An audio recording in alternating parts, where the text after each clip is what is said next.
Maijen TNI Pun Samsu Jalal, mantan Komandan Pusat Polisi Militer dan Puspom, ABRI sekaligus Jaksa Agung Muda, Intelijen Jamintel Kejaksaan Agung, meninggal dunia pada usia 82 tahun, Jumat 19 Desember 2025.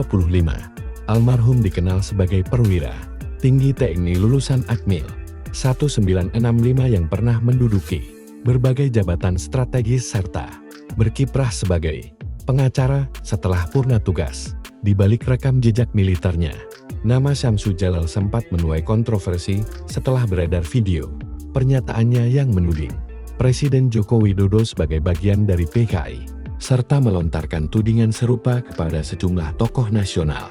Pernyataan tersebut memicu kecaman luas dan membuat kelompok pendukung Jokowi berencana melaporkannya ke Baris Krim Polri atas dugaan pencemaran nama baik, fitnah, dan penyebaran hoaks bermuatan SIRI.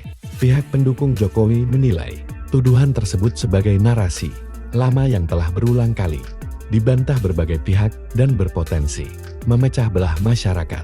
Hingga akhir hayatnya, kontroversi pernyataan politik itu tetap melekat dalam sorotan publik terhadap sosok Samsu Jalal.